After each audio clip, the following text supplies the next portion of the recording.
নবী করিম সাল্লাল্লাহু আলাইহি ওয়াসাল্লাম মদিনা আসার পর ইহুদিদের সাথে সমঝোতা করে সুলহ সন্ধি করে থাকেননি?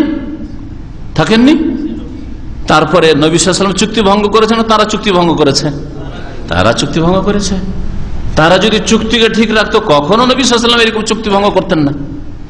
কম্প্রোমাইজ আছে, ঠিক আছে থাকো, কিন্তু না, তারা ভিতরে তারা ষড়যন্ত্র শুরু করলো যে মুহাম্মদকে মারতে হবে। একজনকে দেওয়ালের উপর উঠিয়ে দিল, নবী সাল্লাল্লাহু আলাইহি ওয়াসাল্লামকে এনে বসালো যে আপনি একটু বিচার করে দেন। নিচে বসিয়েছে এখানে দেওয়ালের পাশে, আর পিছন দিক থেকে শয়তানকে উঠিয়ে দিয়েছে। একটা বড় পাথর ফেলে মেরেই দাও। কত বড় শয়তানি! তাহলে অপারেশন করতে হবে। নবী সাল্লাল্লাহু তখন অপারেশন করেছেন, তখন বিতাড়িত করেছেন মদিনা থেকে এদেরকে। আর এক ঘটনা, কাইনুকা কি করলো? আরে মুসলিম মহিলা স্বর্ণকার ছিল, এই কাইনুকার ইহুদিরা এদের বাজারে গিয়েছে কেনাকাটার করার জন্য, আর মহিলা বসে একটু দেখাশোনা অলংকার কিনবে, দেখাশোনা করছে। ওর মতো মহিলার কাপড়কে কোথায় একটা বেঁধে দিয়েছে। কাপড় কেমন করে বেঁধে? মহিলা যখন দাঁড়িয়েছে কাপড় খুলে গেছে। আউযুবিল্লাহ, মুসলিম মহিলাকে উলঙ্গ করে দিয়েছে। অপারেশন লাগবে না? লাগবে না? দিন পালনে বাধা, তাহলে পর্দা করতে বাধা সৃষ্টি করেছে।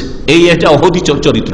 কোন স্কুলে, কোন কলেজে, কোন ইউনিভার্সিটিতে, কোন প্রতিষ্ঠানে, কোন অফিসে যদি পর্দা করতে নিষেধ করে, এটা বানু কাইনুকার ইহুদিদের চরিত্র।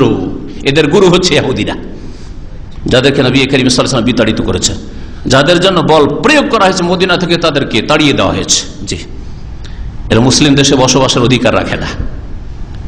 মুসলিম দেশে বসবাসের অধিকার এরা রাখে না। ভালো করে শুনে রাখেন, দলিল বলছি। বলেন দেখি, যদি একটা মুসলিম মহিলার এরকম ইজ্জত নিয়ে খেলা করে তাহলে কি করা উচিত তার?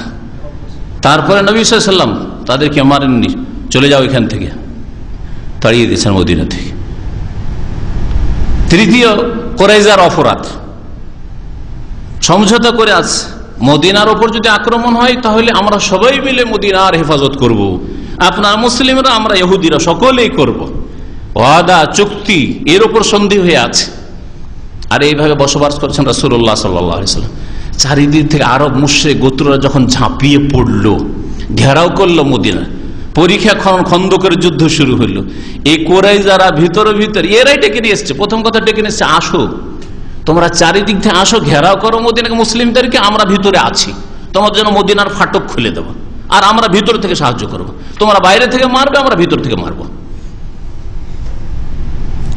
এই এমন মারাত্মক ষড়যন্ত্র করেছিল, যার ফলে আল্লাহ পাকের নির্দেশ সূরা আহজাবে তাদের জন্য শক্ত নির্দেশ যে এদের যুবকদেরকে রাখা চলবে, এদের জন্য জবরদস্ত অপারেশন লাগবে।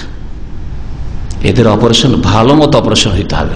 যেমন ক্যান্সার যদি হয় এখান থেকে কেটে ফেলতে হবে, আরে না হলে রাখা যাবে না, চলে আসবে ভাইরাস, তাই না? কিন্তু না, একটা ফোড়া হয়েছে, ক্যান্সার না ফোড়া হয়েছে, কাটতে হবে, ঠিক আছে একটু, অথবা একটু কেটে গোস্ত কেটে ফেলে দিয়ে আবার এটা পূরণ হয়ে যাবে।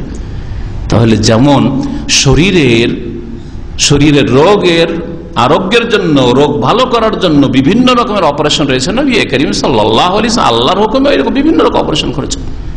হালকা অপারেশনে রোগ ভালো হয়ে যায় তো বড় অপারেশন করেন নাই। বড় অপারেশনে যদি প্রয়োজন হয় তো হালকা করে সবাই রোগ ভালো হবে না। আশা করি আপনারা এই বিষয়টা বুঝতে পারছেন, তাই না? তো এই হাদিসটা এইভাবে বুঝতে হবে। নবী করিম সাল্লাল্লাহু আলাইহি ওয়াসাল্লাম বলছেন, ওমর তো আমাকে আল্লাহ পাক নির্দেশ দিয়েছেন, আন উকাতিলান নাস, মানুষের বিরুদ্ধে আমি সশস্ত্র লড়াই করব, জিহাদ করব, যতক্ষণ পর্যন্ত তারা লা ইলাহা ইল্লাল্লাহ শাহাদাত না দেবে, ওয়া আন্না মুহাম্মাদুর রাসূলুল্লাহ, আর মুহাম্মদ সাল্লাল্লাহু আলাইহি ওয়া সাল্লাম আল্লাহ পাকের রাসূল। কিন্তু কথা সংক্ষেপে, তার আগে জিজিয়া আছে, তার আগে আছে যে সুলহ সন্ধি যদি করে থাকতে চায়, আর যদি বিস্তার না করে, একটা লোক গরিব মানুষ মুসলিম হইতে আসছে আর নেতারা দাদাগিরি করছে, গরিব মহিলা পর্দা করতে চায়, এটা ধার্মিক মহিলা তার বা একটা পরিবার পর্দা করতে চায়, পর্দা করে স্কুল কলেজ মাদ্রাসা আসতে চায়, আসতে দেবে না, তাহলে এদের অপারেশনের প্রয়োজন রয়েছে। আল্লাহ পাক যদি তৌফিক দেয়, কিন্তু কোনো ব্যক্তির হাতে ছেড়ে দেয়নি, এটা মুসলিম সরকারের উপর ফরজ। আবার বলছি, এটা কার উপর ফরজ? মুসলিম সরকারের ফরজ। যদি আদায় না করে তারা রব্বুল আলামিনের কাছে জবাব দেবে। কিন্তু তাই বলে কোনো মুফতি ফতোয়া দিয়ে রাস্তায় নেমে যাবে, কোনো আলেম নেমে যাবে, কোনো নেতা মানে সাধারণ কোনো মানুষ নেমে যাবে না।